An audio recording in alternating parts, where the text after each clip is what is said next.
तो भाई यहाँ हमें बताया जा रहा है कि मुख्तलिफ लोगों को लगता है कि मुख्तलिफ जड़ी बूटियाँ नज़ले ज़ुकाम से बचने के लिए मुफीद साबित होती हैं।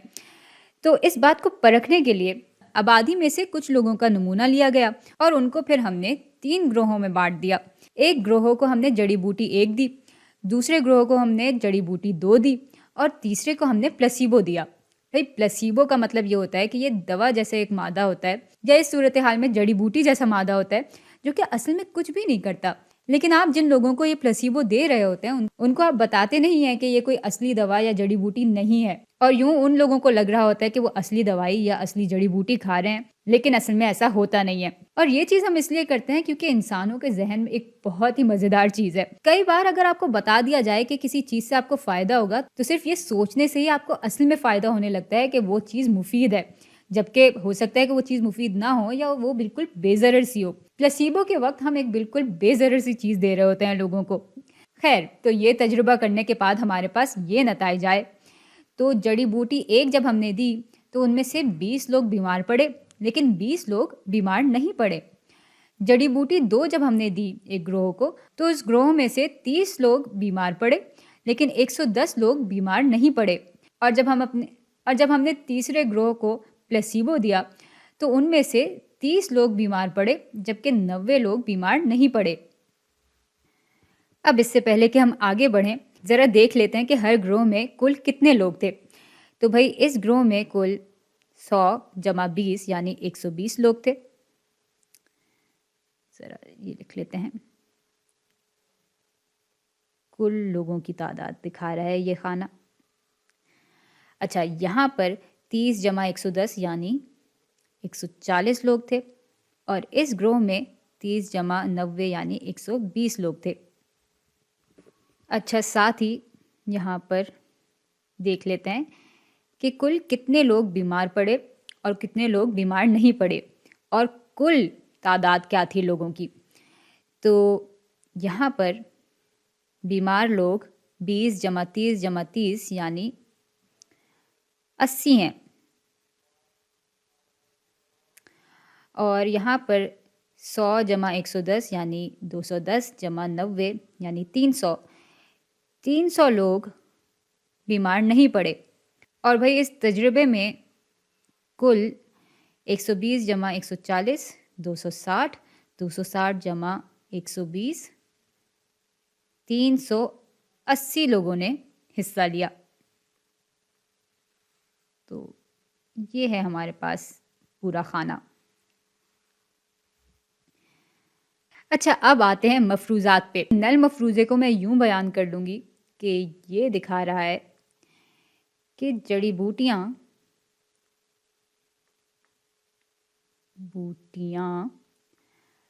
काम नहीं करती या असर नहीं करती,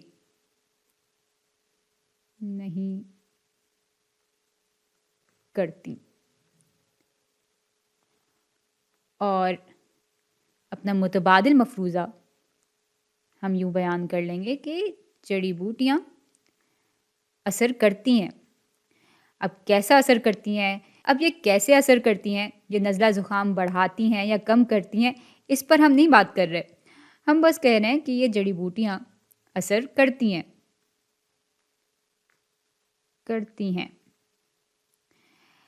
तो अब हम इन दोनों मफरूज़ात को एक दूसरे के ख़िलाफ़ परखेंगे। अच्छा, जब भी हम मफरूज़ात को परख रहे होते हैं तो हमें साथ में अपनी अहमियत की सतह भी बयान करनी होती है।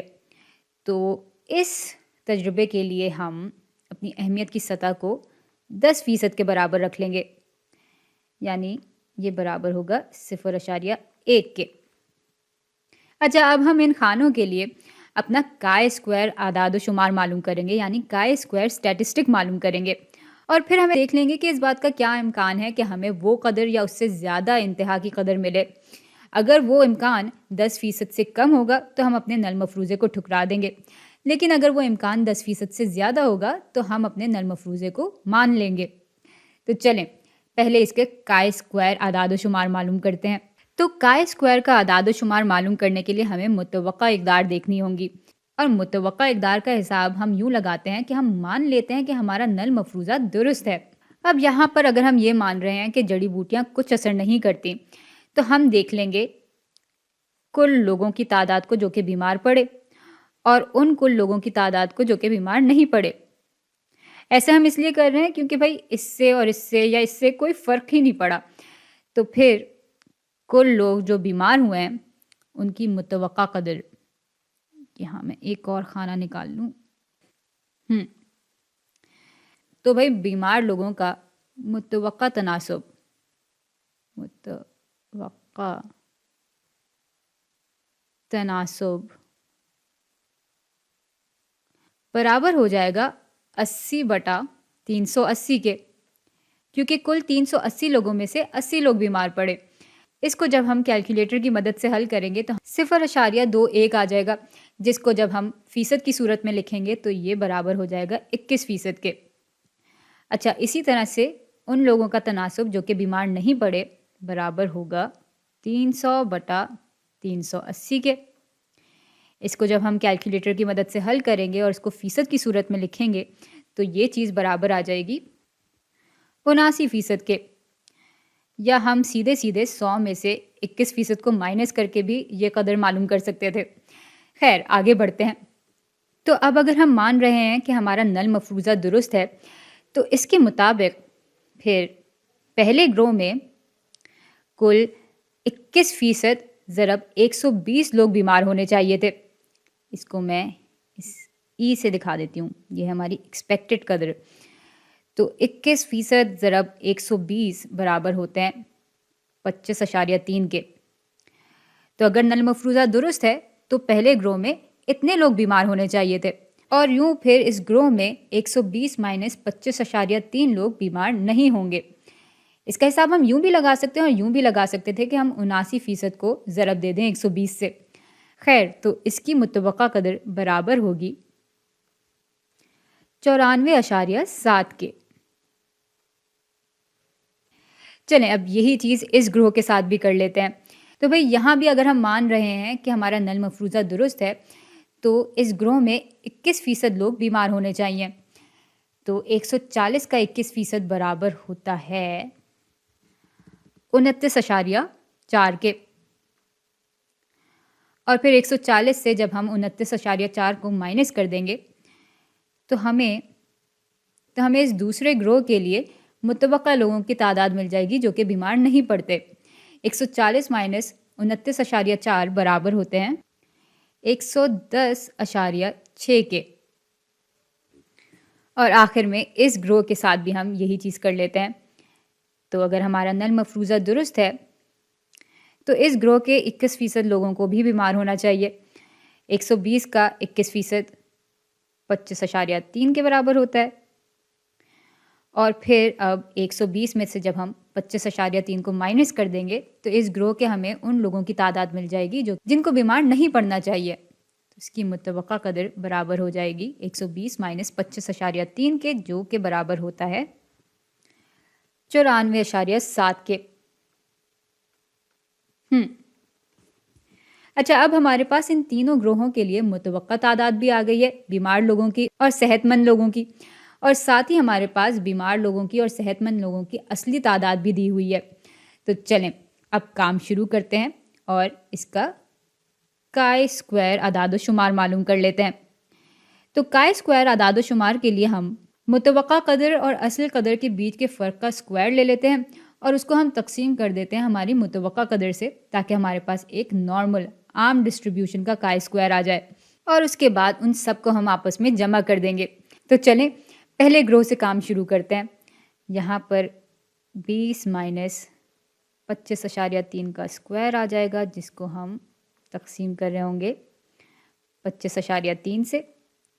इसमें हम जमा करेंगे 30 माइनस 29.4 के स्क्वायर बटा 29.4 को, और इसमें हम जमा करेंगे आखिर में 30 माइनस 25.3 के स्क्वायर बटा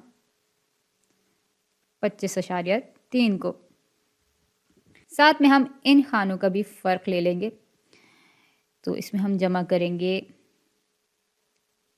90 माइनस 94.7 के स्क्वायर बटा 94.7 को, फिर इसमें हम जमा करेंगे 110 माइनस 110.6 का स्क्वायर बटा 110.6 को, और आखिर में हम, जो मैंने उल्टा शुरू किया है, थोड़ी देर के लिए मैं परेशान हो गई थी। खैर, इससे कोई फ़र्क नहीं पड़ता क्योंकि हम इन सब चीज़ों को आपस में जमा ही कर रहे होंगे। तो अब इस आखिरी खाने पर आ जाते हैं। यहाँ पे हम 100 और 94.7 का फ़र्क ले रहे होंगे, और फिर इसका स्क्वायर लेकर इसको हम तकसीम करेंगे 94.7 से। हाँ, अब कैलकुलेटर की मदद से जब आप इस पूरी चीज़ को हल करेंगे तो यहाँ पर काय स्क्वायर कुछ बराबर आ जाएगा 2.53 के। अच्छा, अब इससे पहले कि हम काय स्क्वायर का फैलाव और टेबल निकालें, यहाँ पर इसकी दर्जा आज़ादी मालूम कर लेते हैं। तो डिग्री ऑफ फ्रीडम यहाँ पे बराबर होगी कतार यानी रो -1 ज़रब कॉलम -1 के। यहाँ हमारे पास 2 रोज़ मौजूद हैं, तो 2 - 1 ज़रब कॉलम हमारे पास 3 है, 3 - 1 आ जाएगा। इसको हल करेंगे तो 1 मिलेगा हमें, और 3 - 1 बराबर होता है 2 के। तो दर्जा आज़ादी यहाँ पर हमारे पास 2 के बराबर है। चलें, अब ज़रा अपने काय स्क्वायर फैलाव को ले आते हैं। ये आ गया हमारा फैलाव, और हम इस वाले ग्राफ को देख रहे होंगे। तो यहाँ पर 2.53 कुछ भाई यहाँ होगा। अब ये हमारी काय आदाद व शुमार है, तो हम असल में यहाँ से लेकर इस पूरे हिस्से में जितने भी इम्कानात मौजूद हैं उन पर गौर करना चाह रहे हैं। चलें, अब अपने काय स्क्वायर टेबल को निकाल लेते हैं।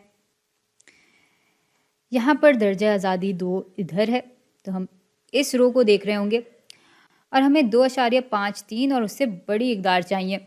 तो भाई 2.53 तो हमारे पास मौजूद नहीं है, लेकिन हमारे पास 2.41 मौजूद है, और इसका जो इम्कान है यानी पी वैल्यू है वो 30% के बराबर है। अच्छा, वापस ज़रा इस फैलाव पर आते हैं। 2.41 कुछ यहाँ पर होगा, तो भाई इस हिस्से को मिलाकर यहाँ से यहाँ तक का जो इम्कान है वो बराबर है 30% के। यानी ये जो हमारा काय आदाद शुमार है, ये पूरा हिस्सा ये 30% से थोड़ा ही कम होगा, और चूँकि हमारी अहमियत की सतह 10% थी, तो 10% तो कुछ यहाँ पर होगा। लेकिन अगर इस बात को आपको मज़ीद बेहतर तरह से समझना है तो मैं वापस काय स्क्वायर फैलाव का टेबल ले आती हूँ। 10% जो इम्कान है वो हमें 4.6 पर मिलता है, तो 4.6 कुछ भाई मिसाल के तौर पर यहाँ होगी या यहाँ होगी। तो ये जो हिस्सा है इसका इम्कान 10% के बराबर है, और यूँ हम देख सकते हैं कि जो हमें काय स्क्वायर आदाद शुमार मिला है उसका इम्कान इस अहमियत की सतह से ज़्यादा ही है। इसलिए हम कहेंगे कि भाई यहाँ पे पी कदर ज़्यादा है हमारी अहमियत की सतह से, इसलिए हम अपने नल मफरूज़े को मानेंगे और मुतबादिल मफरूज़े को ठुकरा देंगे। तो हमारा नल मफरूज़ा बिल्कुल दुरुस्त है और मुतबादिल मफरूज़ा गलत है।